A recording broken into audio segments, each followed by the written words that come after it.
I found Ain at dawn. I was not looking for her. I had climbed to Beroscobero because I could not sleep. The murmur would not stop, not even during the day, and I needed to feel the earth beneath my hands to know whether what I was hearing was real or whether my brain had begun manufacturing sounds that did not exist. A linguist who cannot tell real sound from hallucination is like a surgeon with trembling hands, useless and dangerous. The fog was so thick I did not see her until I nearly tripped over her. She was on her knees in the center of the meadow. Her hands sunk into the earth to the wrists, her fingers buried like roots. Her mouth open not in a scream but in a perfect O, as though she were producing an infinite vowel that no longer sounded. Her eyes open, gazing at a sky she could not see through the fog. Her expression was not one of pain. It was one of wonder, like someone who has seen something so vast that her face has frozen. I touched her neck. Cold. Her skin had the texture of wax.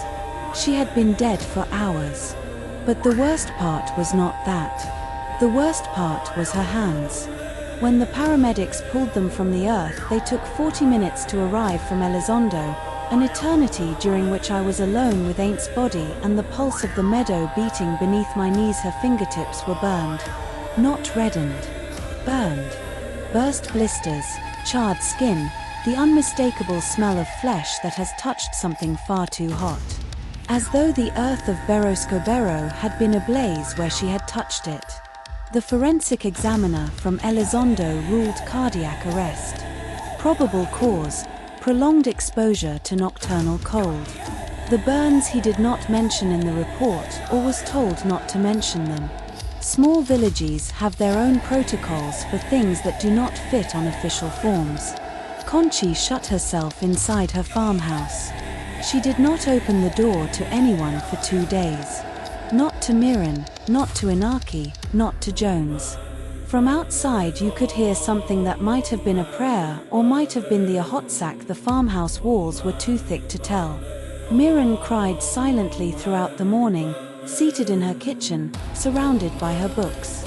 Not with the surprise of someone receiving unexpected news, but with the resignation of someone confirming what she feared. When I went to see her, she said without looking up, "I knew this would happen.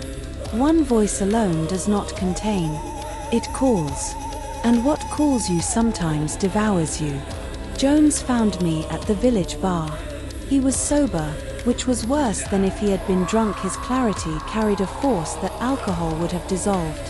"Before you arrived," he said, standing in front of my table, "no one asked questions. No one went to the meadow alone. No one talked about the language with strangers. You've been here 3 weeks and a woman is dead." I had no answer. Because he was right.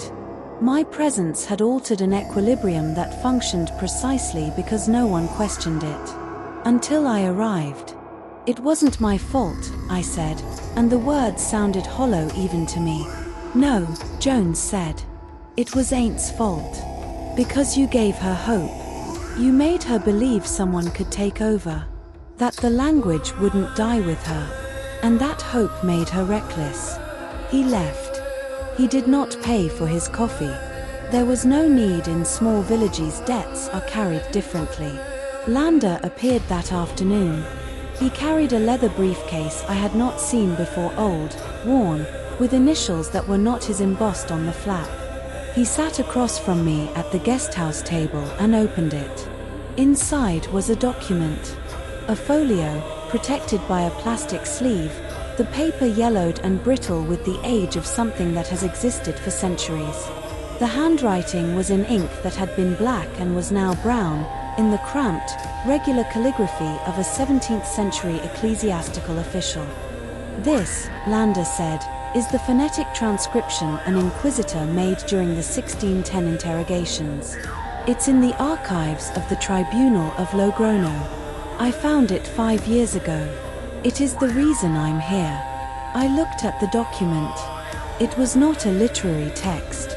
It was a table columns of symbols the Inquisitor had invented to represent sounds the Latin alphabet could not capture. Beside each symbol, an annotation in archaic Spanish, sound as of wind between stones, vibration that comes from the chest and not the throat, vowel that changes midway through its emission as though two persons were speaking at once. The Inquisitor had heard the Ahotsak, and he had tried to write it down. I compared the symbols with my own data. The phonemes matched. Not all of them. The Inquisitor had no acoustic training, and some sounds he had represented ambiguously, but enough to confirm that he was describing the same language I had recorded 400 years later. "Why are you showing me this now?" I asked. "Because Ain is dead. And because what happened to Ain is what happens when the chain weakens. Two keepers remain. Two voices aren't enough. If Conchi or Mirren dies before transmitting, it ends. The maintenance ends. What lies beneath doesn't." Lander leaned forward. His eyes had the intensity of someone who has been waiting years for this moment. "Amaya, I need to tell you the truth about the Auto-DAFE. The 11 prosecuted in Logrono were not random villagers. Look at the names." He pointed to the first page of the document. The 11 names. Women, all of them. And beside each name, her family relationship. Mother of, daughter of, sister of, sister-in-law of. They were 3 families. 3 matrilineal lines. The keepers of 1610. The Inquisition didn't persecute witchcraft, Lander said. It persecuted the keepers. Not because they knew they were keepers to them, they were witches, sorceresses, devil worshippers. But instinctively they sought out the women who spoke the language. Because the language could be heard. The language could be felt. The Inquisitor who wrote this transcription heard it in the cave and knew it was dangerous, even if he didn't know why. And by burning them, he nearly destroyed the chain. 11 of 14 keepers died.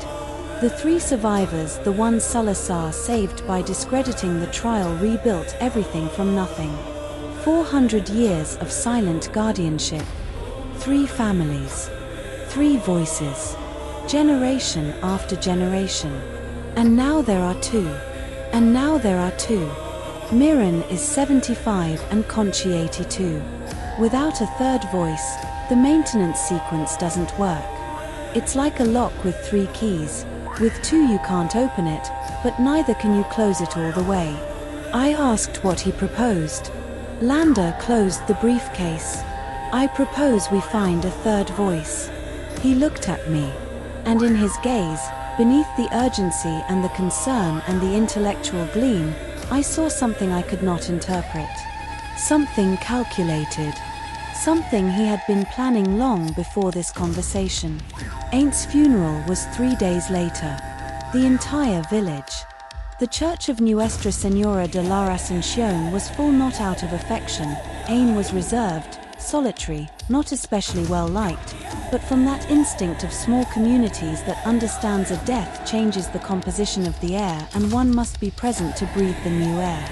Inaki officiated the mass. He did it well, brief, dignified, without melodrama. But I saw his hands tremble as he raised the chalice. And when he said, "May the Lord receive her into his bosom," he looked at Conchi, who sat in the front pew, motionless as a stone statue. And in Inaki's gaze there was a question that had nothing to do with the liturgy. After the funeral, I walked through the village alone. I needed to think. I needed to process. I needed to decide what to do with what I knew. The facts were clear. Beneath the Pyrenees there was something that slept. The Ahotsak kept it sleeping. The keepers recited the sequence at regular intervals. Now there were 2. 2 were not enough. Without a third voice, the maintenance failed. And something was rising. I had the data. I had the recordings. I had the most complete analysis of the Ahotsak ever produced.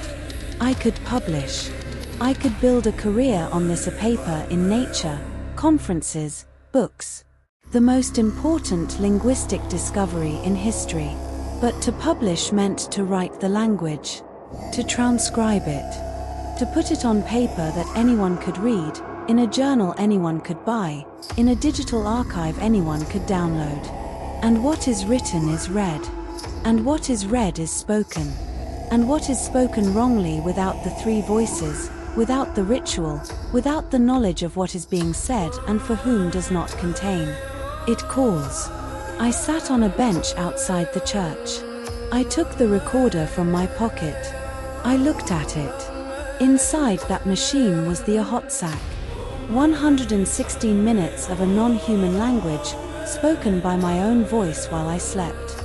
And for the first time, consciously, with full intention, with my eyes open and my mind alert, I opened my mouth and spoke a sentence in the language. I do not know what it meant. I did not translate it. My brain did not participate. It was my throat that decided, my diaphragm, my lips, my chest resonating with a harmonic I should not be able to produce. The words came out with the same ease as a sigh, without effort, without resistance, as though they had been waiting behind my teeth all my life. The nearest house creaked. A dry, deep crack, like the sound a ship makes when the sea pushes it from below. And beneath the bench where I sat, beneath the stone floor, beneath the earth and the rock and everything that separates the surface from what lies below, something answered. Not with words, with a tremor. A single pulse, stronger than those at Beroscobero, as though the presence had struck from within. From below. I fell silent. The tremor stopped. The silence closed over the village again like water over a stone. I put the recorder away. I stood. And I walked toward the guest house, knowing two things with absolute certainty: that the language did not want to be studied, it wanted to be spoken. And that I, the linguist who had come to document, had just spoken. The problem was no longer whether the language could be saved. The problem was whether I could save myself from the language.